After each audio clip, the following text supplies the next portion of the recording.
사랑하는 여러분, 우리나라 사람들 복 좋아합니다. 옛날에 숟가락에 보면은 다 복자 새겨놨었죠. 복도로라고.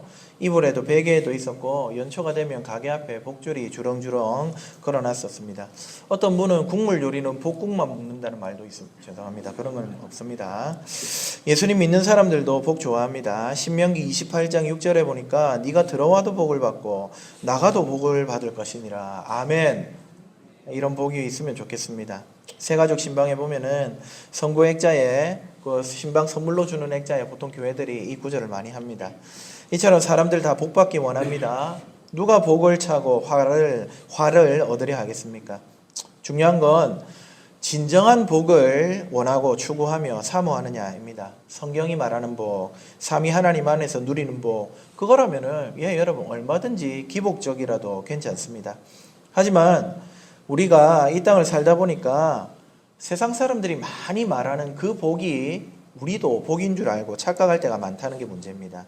집값이 많이 오르면 복 받았다 싶습니다. 여러분 사위 얻을 때 사자 사위 얻으면 아이고 저 집에 무슨 복이 저리 많노 보통 생각하시죠. 근데 여러분 예수님 안 믿는 사위인데 사자면은 뭐합니까?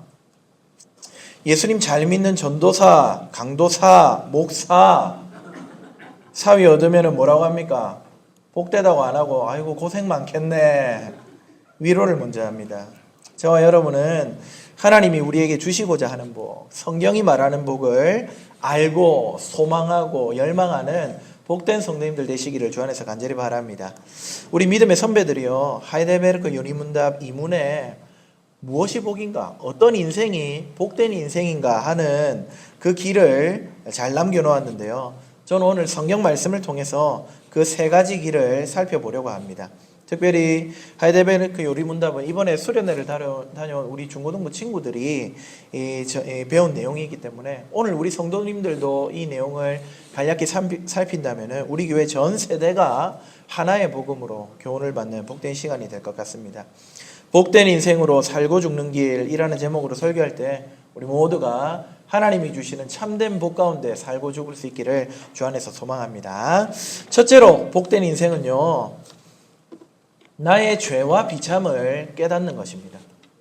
무엇이 복이냐? 자기가 얼마나 죄인이고 비참한지를 아는 것이 복된 인생입니다. 오늘 우리는 간음 중에 잡혀온 한 여인을 봅니다. 뿐만 아니라 그녀 곁에 계시는 예수님도 보이고요. 또 여우처럼 예수님을 시험하면서 눈을 흘기고 있는 서기관과 바리새인과 또 유대 백성들을 목도합니다.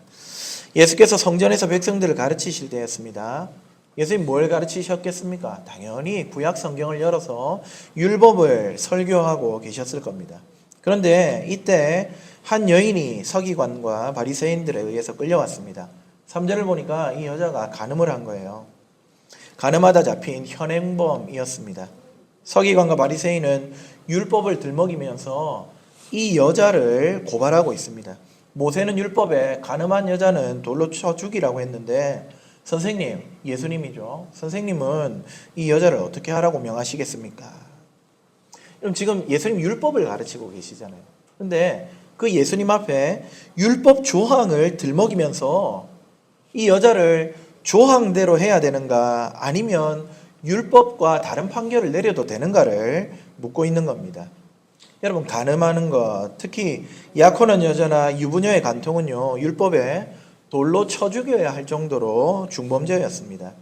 만약에 예수님이 이 여자를 용서하고 살려줘야 된다 이렇게 한마디라도 하신다면요 아마 이 사람들은 쾌죄를 부를 것이 틀림없습니다. 안 그래도 이들은 6절 말씀처럼 예수님을 법정에 넘길 꼬투리를 잡는데 혈안이 돼 있었는데 이렇게 말하겠죠. 아니 율법을 가르친다는 사람이 이 여인을 죽이지 말라고? 율법에 나와 있는 내용을 무시하는 거야? 하면서 고발 건수를 건졌다고 생각할 게 뻔했습니다. 그런데 우리 예수님은 대답하기보다 땅에다가 무언가를 쓰시는 묘한 행동을 하십니다. 정확하게 무엇을 쓰셨는지는 우리가 알 수가 없죠. 왜요? 성경이 말을 하지 않기 때문에. 하지만 이 행동을 하신 후에 주님의 말씀은 아주 명확합니다. 너희 중에 죄 없는 자가 먼저 돌로 치라. 예수님이 이 말씀을, 예수님은 하나님이시잖아요. 말씀을 내뱉으시자 하나님의 말씀이 딱 선포가 되자 순식간에 분위기가 경직돼 버립니다. 가늠한 여인을 빌미로 예수님을 고발할 생각에 희죽거리던 분위기는 이 한마디에 그만 태산처럼 무거워집니다. 조금 전까지 기세등등하던 모습은 온데간데없고 급기야 여러분, 이 사람들이 양심의 가책을 느끼며 하나둘씩 자리를 떠났다고 합니다. 왜 그랬을까요? 그럼 뭐가 도대체 이 사람들의 태도를 변화시켰을까요? 양심의 가책을 느꼈다고 하는데, 아니 이런 변화를 가져온 이 터닝 포인트 매개체가 뭐였습니까? 그건 바로 예수님의 말씀이었습니다. 예, 이 시간은 제가 설교하는 시간이니까 예배 후에 말씀을 나누시면 좋을 것 같아요. 예, 저에게 시간을 양보해 주십시오. 그들은 지금 예수님의 말씀 앞에서 자신의 진짜 모습을 직면하게 된 겁니다. 여자가 질질 끌려오던 때만 해도 이 사람들은 자기가 저 여자보다는 훨씬 낫다고 생각했습니다. 내가 아무리 못해도 저 가늠하다가 현장에서 체포된 저런 더러운 여자보다는 당연히 내가 낫다. 내가 저 여자 정도는 판단할 자격이 있다 생각을 했습니다. 그랬는데 예수님의 말씀을, 하나님의 말씀을 딱 듣고 나니까 멍해졌습니다. 죄 없는 자가 먼저 돌로 치라고. 아니 말씀을 듣고 보니까 자기도 죄가 없는 것은 아니라는 자각이 생긴 겁니다. 비록 지금 성전에서 율법을 들으면서 꽤 근엄하게 앉아 있었지만 솔직히 자기도 집에서 혹은 어제 직장에서 율법과 말씀을 어겼던 모습이 보이더라는 겁니다.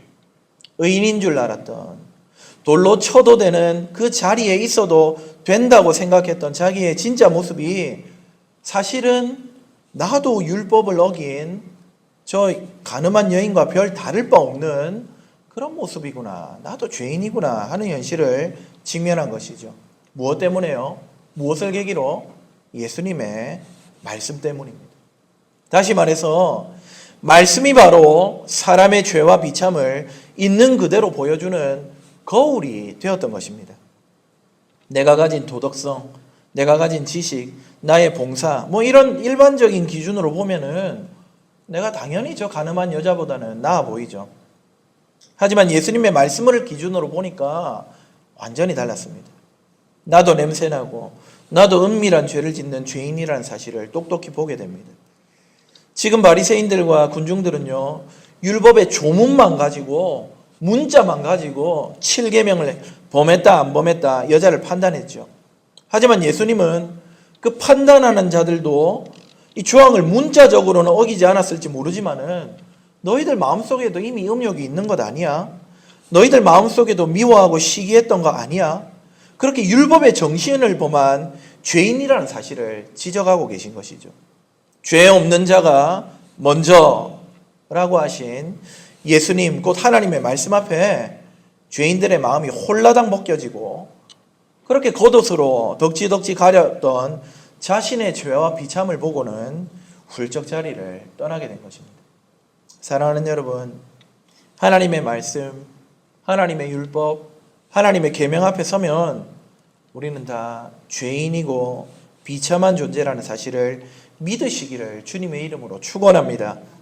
아무도 우리는 율법이 명하는 대로 마음을 다해 목숨을 다해 하나님을 온전하게 사랑한 적이 없습니다. 아무도 우리는 이웃을 사랑할 때 마치 내가 내 몸과 영혼을 걱정하는 것처럼 가꾸고 살피듯이 그렇게 이웃을 돌보고 사랑한 적이 없습니다. 문자만 보면 안식일도 지키고 살인도 안 했죠. 하지만 율법의 진정한 본질을 알고 나면은 그 앞에 서보면은 아무도 나는 깨끗합니다 할 수가 없는 거죠. 말씀은 그야말로 우리의 더러운 속내를 고발하는 검사가 되고요, 우리의 상처를 헤집는 날카로운 메스입니다. 그러나 이런 율법의 고발을 직면했을 때 잠잠히 주 앞에 나오는 자는 그 사람은 바로 복된 걸음을, 복된 인생을 시작한 사람입니다. 하나님의 말씀, 율법의 거울에 비친 자기 모습이 너무 죄악되고 비참하구나 깨닫고서 주님께 나오는 사람, 그 사람이 바로 복 있는 사람입니다. 바리새인과 서기관들을 보십시오. 그들은 말씀을 듣고 찔림은 받았습니다. 가늠한 여자와 전혀 다를 바 없이 더럽고 추악한 자신들의 모습을 머쓱해 하기도 했습니다. 그러나 그 사람들은 주님을 피해버리는 방식으로 양심의 가책을 해결했습니다. 그것은 진정한 해결책이 아닙니다. 또다시 죄와 타협하며 무거운 가책을 받게 될 것입니다. 하지만 자신의 죄와 비참함에도 불구하고 우리 주님 앞에 꿋꿋이 엎드린 이 여자는 어떻습니까? 그 여자가 들은 주님의 말씀은 무엇입니까? 나도 너를 정죄하지 않는다. 복을 받았습니다. 서기관도 율법사도 아무도 못 받은 이 정죄할 것 없다는 판결, 이 복, 이 여인만이 유일하게 받아 누리게 된 것입니다. 그녀는 그야말로 복된 인생으로 가는 첫걸음을 내딛었습니다. 사랑하는 성도 여러분, 복된 인생으로 사는 길은 바로 나의 죄와 비참을 깨닫고 주님 앞에 엎드리는 것, 말씀의 고발을 인정하고 묵묵히 죄를 고백하는 것임을 믿으시는 우리 성도님들 되기를 간절히 바랍니다. 바로 그때에 비로소 우리는 주님으로부터 완전한 죄 씻음과 구속의 여명을 발견하게 될 것입니다. 날마다 말씀에 비추어서 나의 죄악과 또 그로 말미암아 돌로 쳐서 죽임을 당해도 전혀 이상할 것 없는 나 자신을 깨달으면서 그렇게 주님 앞에 겸손하게 서는 그런 복된 인생의 첫걸음을 내딛는 우리 성도님들 되시기를 주님의 이름으로 축복합니다. 두 번째로 복된 인생으로 살고 죽는 길은 이 죄와 비참함에서 나를 구원하신 구주 예수님을 믿는 것입니다. 죄와 비참을 알았다면은 두 번째는 거기서 건져내시는 예수님을 믿고 바라보는 사람이 복된 인생이라 이 말입니다. 자신의 죄와 비참을 알고 주님 앞에 있던 이 여인이 들은 말은 나도 너를 정죄하지 않는다 하였습니다. 그런데 여러분 오해하면 안 됩니다. 예수님이 이렇게 말씀하신 건 이 여자가 원래 죄가 없기 때문에 혹은 그 여자가 저지른 간통이라는 죄가 이해받을 만한 어떤 이유가 있었기 때문에 예수님이 나도 너를 정죄하지 않을게 말씀하신 게 아닙니다. 또 워낙에 예수님은 자비로운 분이니까 이건 뭐 사람을 죽인 것도 아닌데 이 정도는 눈 감아줘야지 해서 말씀하신 것도 결코 아닙니다. 우리 예수님이 어떤 분입니까? 우리 예수님은 말씀이 육신이 되신 하나님입니다. 하나님은 공평하고 정의로운 분입니다. 결단코 죄를, 악을 좌시하지 않으십니다. 따라서 이 말씀은 나도 너를 정죄하지 않는다. 나도 한번 눈 감아줄게. 너를 그냥 단순히 봐준다는 의미가 아닙니다. 너를 정죄하지 않겠다. 이 말씀은 오히려 예수님께 있는 죄를 없이 하시는, 죄를 사하시는 권세가 있다는 걸 드러내는 표현입니다. 사죄선언이죠. 여자, 죄 있습니다. 분명히 유죄입니다. 현장에서 들켰습니다. 돌로 치는 게 맞습니다. 그러나 지금 예수님의 선언은 내가 그런 극악무도한 죄라 할지라도 나에게는 그 죄를 근본적으로 해결하는 권세가 있어. 이것을 보여주는 겁니다. 예수님이 해결하시기 때문에 더 이상 네가 정죄받을 이유가 없다는 사실을 나타내 보이는 것이죠. 그렇다면 여러분, 예수님은 어떻게 이 여자의 죄의 문제를 해결하십니까? 사실 엄밀하게 따지면요, 아직 예수님이 이 여인의 죄를 온전히 해결하시는 그런 시점은 아닙니다. 하지만 앞으로 확실하게 빈틈없이 해결하실 겁니다. 너무 확실하기 때문에 여러분 그것을 바라보면서 미리 이 여인에게 사죄를 선언하신 것이죠. 여인의 죄를 해결하실 예수님, 그 사역이 무엇입니까? 그게 바로 우리가 믿고 바라보는 십자가와 부활입니다. 지금 여러분 시간적으로 따져보면 아직 예수님은 십자가에 못 박히지 않으셨습니다. 하지만 그 구속의 십자가는 너무나 확실하고 또 그 효력은 너무나 크기 때문에 우리 주님 미리 그 십자가를 바라보면서 여자가 정죄받을 일이 없다고 선포를 하고 계십니다. 구약 성도들을 보십시오. 여러분 구약의 성도들이 예수님 만난 적 있습니까? 예수님 이름이라도 들어봤어요? 예수님의 십자가를 믿고 그것을 의지한다는 신앙 고백했습니까? 아무도 그런 적이 없습니다. 십자가는커녕 예수님 자체를 몰랐습니다. 하지만 각종 제사와 절기와 율법을 지키는 가운데 그들은 깨달은 것이죠. 그것들이 가리키고 있는 우리 구주 예수님을 미리 바라보았고요. 그 예수님을 의지하고 신뢰했기 때문에 구약의 성도들도 예수님 덕분에 죄 용서를 덧입은 것입니다.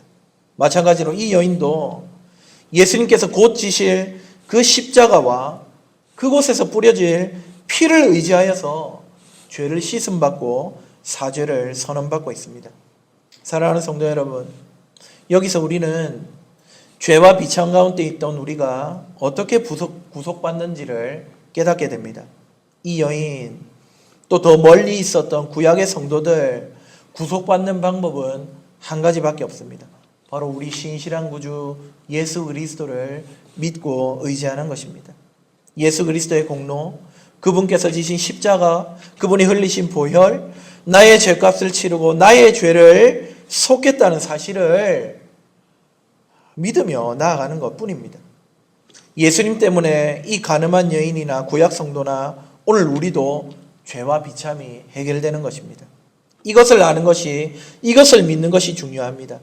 나의 죄와 비참을 아는 데만 그치지 않고 한 걸음 더 나아가 이런 비참한 나를, 이런 불쌍한 나를 건지실 분, 바로 예수 그리스도시다. 그분의 십자가와 부활이 나를 구원한다는 사실을 믿는 것. 이 자리로 나아가는 삶이 진정한 복된 인생입니다. 우리는 오직 예수 그리스도의 죄를 속하는 십자가와 또한 부활을 통해서만 모든 죄와 비참에서 건진받는 줄 믿으시기 바랍니다. 율법을 통해서 내가 얼마나 죄인이며 비참한 상태인가를 알았다면 이제는 그런 나를 건지시기 위해 친히 십자가 지신 예수님을 믿는 것, 그분을 의지하는 것, 그분을 따라가는 것이 복된 인생의 두 번째 걸음이라 이 말입니다.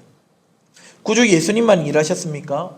우리를 죄와 사망 가운데서 건지시기 위해 예수님만 역사하셨습니까? 아닙니다. 성부 하나님과 성령 하나님도 우리를 구원하시는 이 놀라운 사역에 동참하셨습니다. 그 이야기가 성경에 다 기록이 되어 있지 않습니까?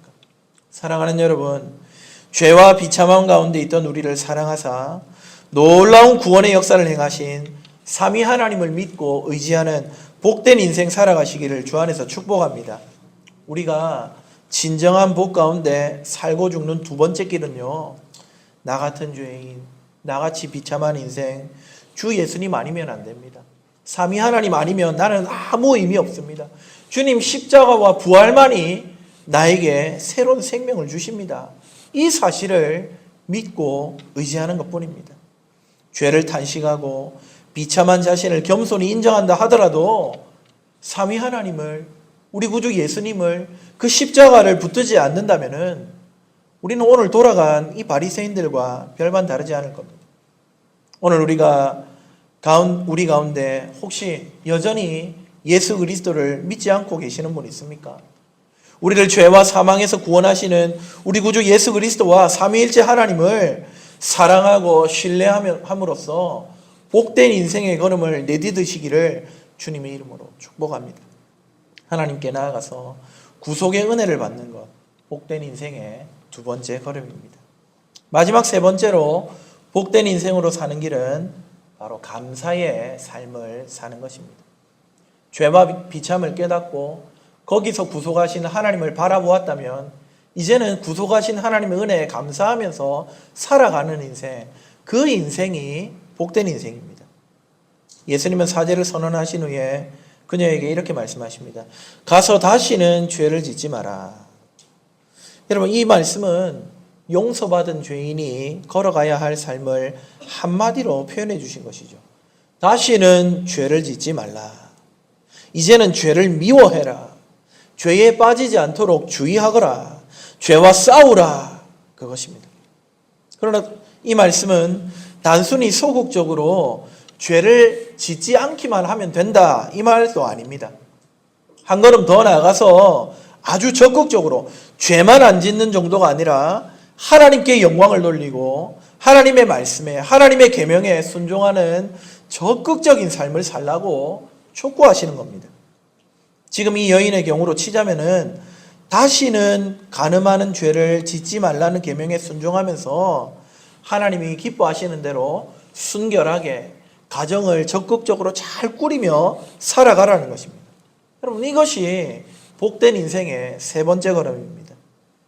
배은망덕하는 것, 이것은 우리 인생의 복된 인생의 모습이 아닙니다. 나를 구원하신 하나님의 은혜에 감사하면서 내게 생명 주신 분을 위해 살아가는 것, 그분이 나에게 기대하시는 삶이 무엇인지를 살피면서 그 뜻을 존중하며 순종하며 살아간다면 그 사람은 복된 인생을 사는 자입니다. 오늘 저와 여러분에게도 동일한 복된 인생의 모습이 있기를 소망합니다. 우리에게 베풀어 주신 하나님의 은혜를 기억하면서 나를 위해 행하신 주님의 크신 일들을 송축하고 감사하고 그분의 뜻, 곧 그분의 계명에 순종하며 살아가는 그 삶이 우리 가운데서 풍성히 열매 맺어지기를 간절히 축복합니다. 여러분, 이 이야기가 시작할 때 그때에는요, 하나님의 계명이 어땠습니까? 이 여인을 정죄하는 잣대가 되었었습니다.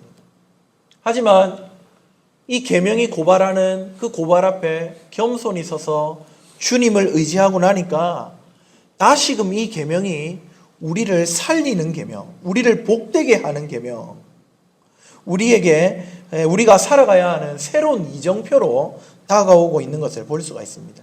저와 여러분도 율법을 통해서, 말씀을 통해서, 계명을 통해서 죄와 비참을 깨닫고 거기서 구속하신 하나님의 은혜를 신뢰했다면은 다시 하나님의 계명으로 나아가야 합니다.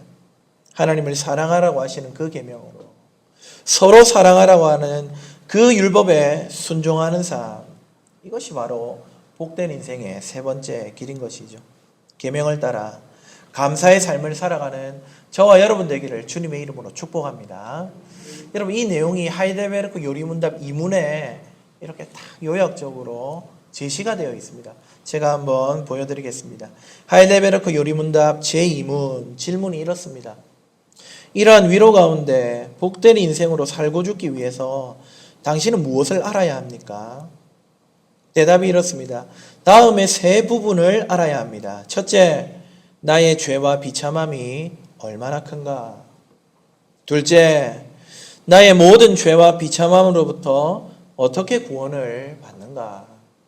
셋째, 그러한 구원을 주신 하나님께 어떻게 감사를 드려야 하는가? 오늘 우리가 본문을 통해 살핀 내용과 정확히 일치하는 가르침입니다. 계속 열어놔 주세요. 그렇습니다. 진정한 복이란 돈이나 명예나 세상 권력 등과 같이 이 땅의 사람들이 좋다고 하는 것들이 아닙니다. 나의 상태가 얼마나 부패하고 냄새나는지, 그래서 비참함 가운데 있는지를 아는 것, 그것이 복된 것입니다. 나의 죄와 비참을 어찌할 수 없기에 겸손하게 우리 구주 예수 그리스도와 삼위 하나님 앞에 나아가 그분을 의지하고 그분을 신뢰하고 그분을 사랑하는 것, 그것이 복된 인생입니다. 그래서 나 같은 죄인 구속하신 하나님의 은혜에 감사하면서 그분의 계명을 지키며 살아가는 삶, 복된 인생입니다. 비록 적금 통장은 바닥나고 집값도 떨어지고 자녀의 성적은 중하위권 정도에 머물지 않다 하더라도 이 세 가지를 알고 붙들고 순종하는 사람, 그 사람은요, 세상이 다 저 사람 참 불쌍하다, 저 사람 다 불행하다 손가락질해도 그 사람 복된 인생인 줄 믿으시기 바랍니다. 부디 삼위 하나님께서 이 진정한 복을 오늘 우리 교회와 우리 교회에 속해 있는 모든 가족들에게 충만히 부어주시기를 바랍니다. 우리 모두 세상이 줄 수 없는 이 복 가운데 거하며 살고 죽는 귀한 성도님들 되시기를 주님의 이름으로 축복합니다. 아멘.